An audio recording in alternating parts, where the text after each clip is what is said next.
Okay, so kita nak bincang hari ni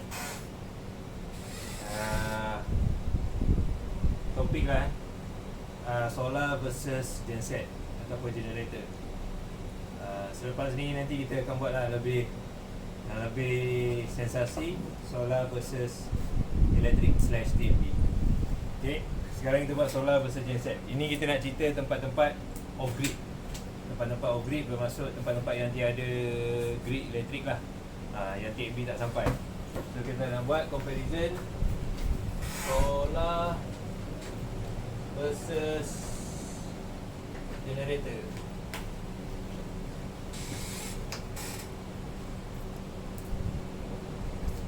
Okay, so pertama sekali kita akan buat beberapa kriteria lah kat sini .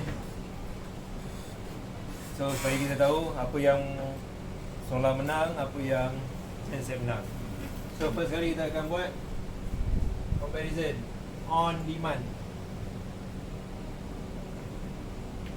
Okay, energy on demand ni bermaksud bila-bila masa je boleh dapatkan tenaga. Malam, siang, hujan, cerah, salji, musim monsun ke apa. Okay, siapa yang boleh? Of course, generator. Generator boleh, solar tak boleh. Sebab dia bergantung kepada apa panggil, irradiation atau insolation, taburan cahaya matahari.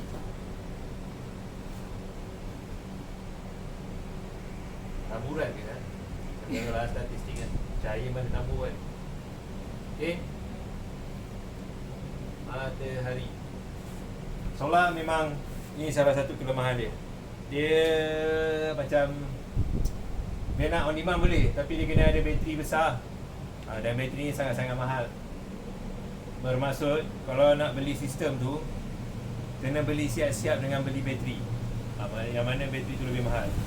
Kalau beli generator, boleh beli generator dulu, bila nak pakai baru beli minyak. Itu perbezaan dia. So cost, entry cost seterusnya, cost of entry, kos permulaan. Ternyata generator lebih rendah, solar sangat tinggi. Sebab kena beli siap-siap solar, inverter, bateri. Kalau generator, boleh beli generator dulu. Minyak beli 2 liter pun dah cukup dah. Kalau yang kecilnya dah boleh jalan dah, dah keluar power. Tapi kalau nak guna lama-lama, kenalah beli banyak, 200 liter ke. Okay, so kos permulaan solar kalah. Dah dua on demand solar kalah, kos permulaan solar pun kalah. Okay, kos operasi. Kos operasi ni kita kena limitkan. Katalah kita ambil 1 tahun. Ni di tempat-tempat off grid kos operasi solar dia akan jatuh RM1 lebih kurang RM1 per kilowatt hour. Okay, tetapi generator, ini dah kos dia. Dia akan jatuh RM1.50 ke RM3 pun ada dah sekarang per kilowatt hour. Okay, kenapa kos per kilowatt hour untuk pada satu jangka masa solar lebih murah? Solar ni kos permulaan je. Dah ada duit, pasang sistem mula-mula, lepas tu dah boleh guna dah. Kira ni lah yang orang keluar terma tenaga percuma tu. Tenaga dia percuma, tapi barang-barang komponen dia tak percuma, kena beli. Okay, kalau yang genset ni, kenapa kos dia jadi mahal? Satu, kos bahan api. Saya tulis sini, bahan api lah. Bahan api. Kalau kita beli 1 liter diesel petrol, katalah RM2 dekat stesen minyak, jangan harap harga tu akan jadi sama bila sampai ke tempat selalunya ni. Sebab dia ada satu kos yang paling besar, logistik. Nak angkut minyak tu, nak beli, nak simpan, nak pindahkan. Okay, masa logistik ni, pergi beli pergi bawa balik, pergi guna. Tiga-tiga ni semua melibatkan kos masing-masing, dan terutamanya kos pengangkutan lah. Nak beli minyak, kena guna minyak kan? Nak beli petrol, kena guna petrol. Nak naik kereta ke, nak naik apa, nak naik motor ke, buatlah tempat tu dekat kepulauan ataupun sungai, kena naik. Bayanglah, dah lah kena turun darat, pergi stesen, beli, masuk dalam jerrycan tu. Botol tu boleh masuk 20 liter, 25 liter je tau. Dia pun tak boleh isi penuh. Kena angkut balik, naikkan balik dalam bot, dalam sampan, sampai tempat tu, angkut balik pergi ke sana kan. Tu belum cerita tertumpah lagi, cap dia meletup. Dia sebab gas dalam tu bila terkumpul, lama-lama dia akan tendang, untuk tumpah pula masuk dalam laut. So tu cerita pencemaran lain pula. Dan kos yang seterusnya adalah kos operasi. Operasi ni termasuklah kos orang bekerja dengan kos penyelenggara.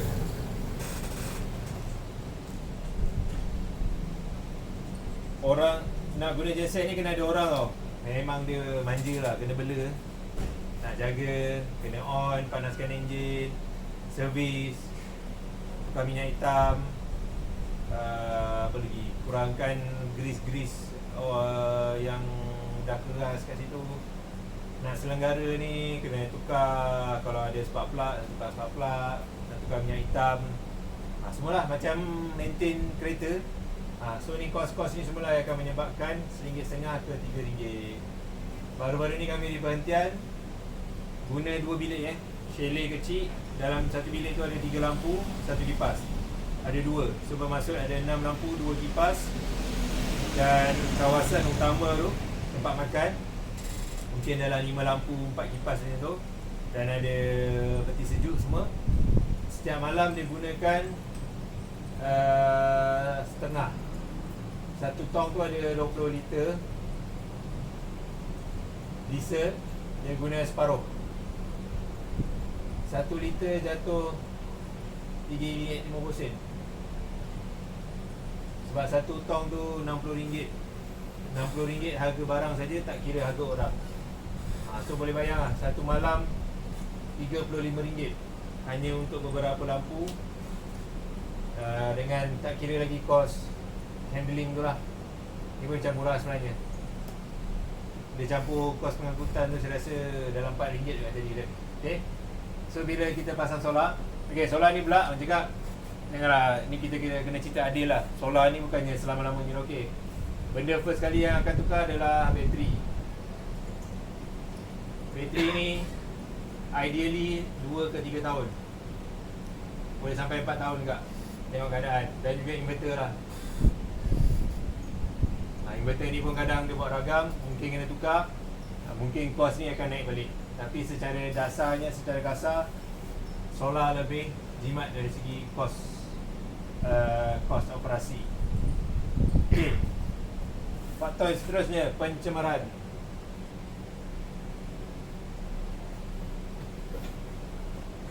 Penggunaan solar ni di tapak tu tiada pencemaran, kecuali pencemaran yang berlaku semasa pembuatan lah. Nak buat solar panel ni semua ada lah isu berbangkit.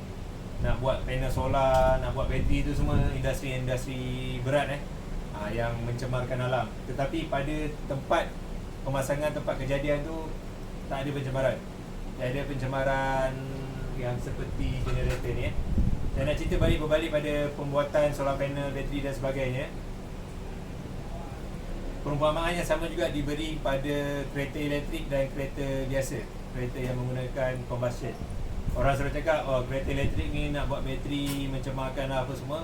Tapi bila kita tengok pada penggunaan dia, kereta elektrik ni, dia dari segi pencemaran atau pembebasan karbon dia adalah bersamaan dengan 2 kali setengah daripada kereta biasa.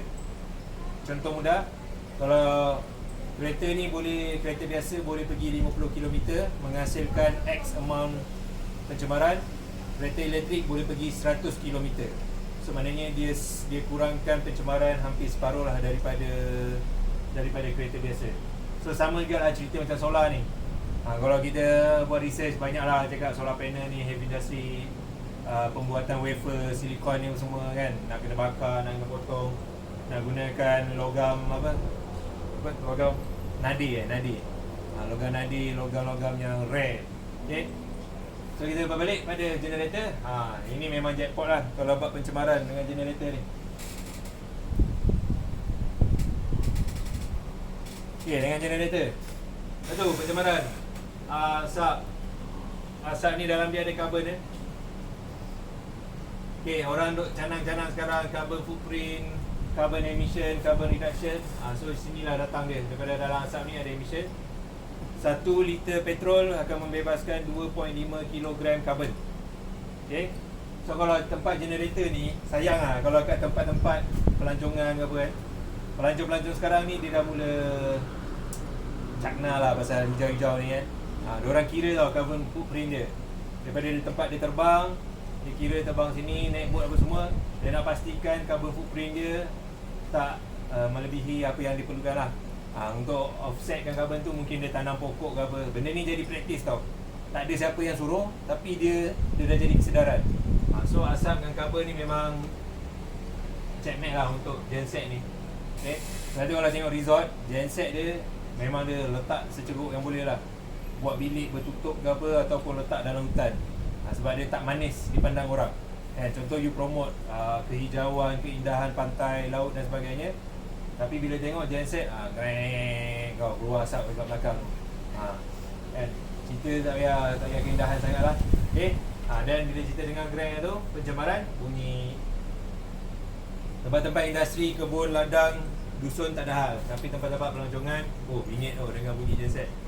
Okay, itu pencemaran bunyi. Dan juga pencemaran sisa pepejal. Sisa ni dia akan masuk ke dalam ataupun alam sekitar lah, termasuk laut. Contoh, pakai generator, servis minyak hitam, buang dalam laut, terapur. Minyak tertumpah, masuk dalam laut, terapur. Dalam hutan, buang pun tuang je. Siapalah nak bawa keluar minyak hitam terpakai tu daripada dalam kebun dusun, bawa pergi luar. Orang yang nak beli pun tak masuk ke dalam lagi. Okay, so ni dari segi pencemaran memang habis dah. Generator tak boleh cakap apa lah. Okay, kemudian dari segi apa lagi korang nak tahu? Dah habis point lah. So kalau tengok ni, macam seri kat lah Ada aplikasi solar yang okey, terutama bila bab kos operasi dengan pencemaran. Ada yang generator okey. Sebab itulah selalu kita cadangkan solar dikahwinkan dengan dah BE lah. Solar kita campur dengan generator. Kita kompromi lah. Ada masa yang waktu kita pakai solar, ada masa yang bila demand naik kita pakai generator. Kami di Sangkrok Solar ni memang jual solar.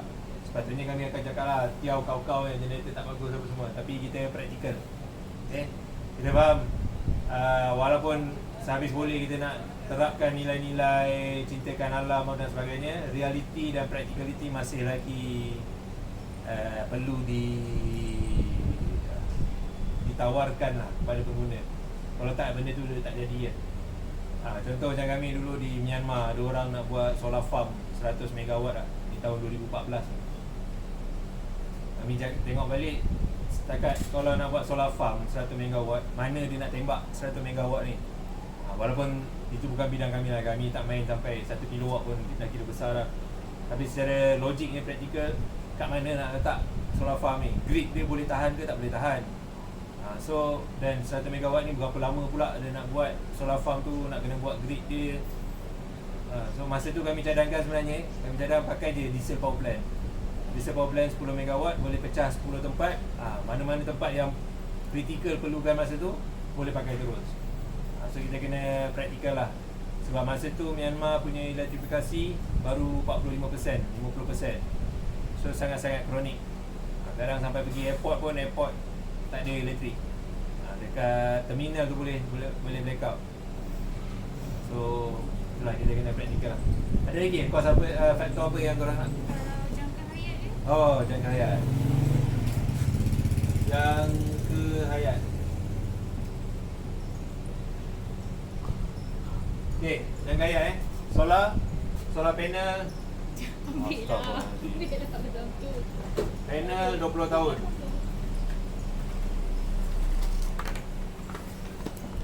Buang. Panel 20 tahun. Inverter dengan bateri 3 tahun lah Ada inverter yang bagi warranty 1 tahun ada, yang 5 tahun pun ada. Okay, yang 10 tahun pun ada. So tengoklah brand dan sebagainya. So generator ni, kami pun tak pastilah. Tapi generator ni dia mudah, dia boleh tukar-tukar komponen dia. So saya rasa dalam 2 tahun tu munasabah lah, akan ada komponen yang ditukar lah. Dia macam enjin. In fact kalau yang generator yang besar-besar pun memang dia pakai enjin lori ke, enjin truck ke, Isuzu lah, apalah semua dia pakai tu, Tata lah punya enjin. Okay, so dari segi jangka hayat solar ni lah yang paling. Panel ni orang kata asalkan panel yang sepatutnya kita pakai, tak payah risau lah, dia 20 tahun lah insyaAllah boleh. Okay, tu untuk solar versus generator. Lagi soalan?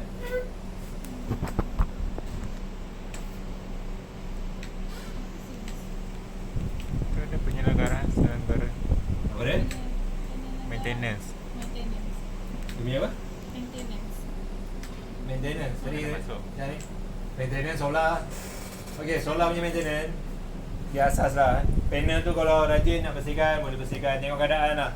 Contoh kalau letak dekat dengan rumah sarang burung, confirm lah memang kena selalu bersihkan. Kena pastikan ada akses yang mudah, sebab taik burung nanti banyak kat atas tu. Lepas tu inverter bateri tu lah. Kalau tepi laut, dia dah mula hakisan. Sama lah macam genset, generator. Tapi saya rasa generator lebih, generator maintenance dia banyak, tapi benda tu masih boleh jalan. Kalau solar, inverter down, memang down lah sistem tu, sebab dia elektronik itulah perbezaan dia. Ini solar elektronik. Yang generator non elektronik. Di bahagian enjin tu lah bila dia dah masuk apa, penyaraan tu dah jadi elektronik lah. So masalah elektronik ni dia bukan boleh baiki macam mechanical. Dia kalau ada rosak, besar kemungkinan memang kena tukar lah. Kalau PCB board dia dah lebur, memang kena, boleh nak try tukar komponen, tengok keadaan lah. Kalau PCB dia tu, komponen tu boleh cabut. Kadang ada yang double layer, triple layer, single layer, mudah lah buat kerja. Okay, lagi soalan? Buat kecurian. Kecurian dua-dua ni favourite. Paling favourite solar bahagian bateri. Bateri ni kalau buat solar, kalau tak ada buat sangkar, tak ada buat pintu dia semua, janganlah harap dia akan bertahan lama. Dia sangat-sangat menggoda nafsu lah bateri ni genset pun orang curi juga, tapi genset kalau besar-besar susah sikit orang nak angkut. Bateri ni mungkin lah paling besar pun 74 kilo, gagah lagi diorang angkut. Dan dia suka juga curi kabel. Kabel pun saya tak tahulah, memang sangat habis lah. Kabel pun dia pergi rembatnya, pergi tariknya, saya pun tak faham. Dulu kita orang ada kes curi bateri saja. Ada yang 3 tahun, 4 tahun ni orang dia curi one set. Kami ada kes pekebun, dia tinggalkan kebun dia, pekerja dia balik Indonesia sebab raya sebulan je tu. Dia masuk balik kebun, panel inverter bateri dekat rumah dia tu dengan wire-wire habis. Semua kena salin. Bogel lah. Maknanya orang yang curi tu memang dia curi untuk jadikan balik sistem solar.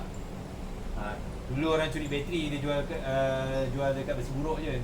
Dapatlah sekilo RM2.5, RM2.8 ke RM3, tengok harga market. So kalau bateri kami tu 74 kilo, dapatlah RM150. Tapi sayang, daripada dia jual dekat tu, baiklah jual kat orang yang nak guna bateri. Tu jual kat balik kita orang. Kalau jumpa bateri agak-agak macam yang Sunkrok pasang, jual balik kat Sunkrok. Kita orang berminat sangat nak beli, berminat sangat nak jumpa dengan penjual tu. Baik, soalan?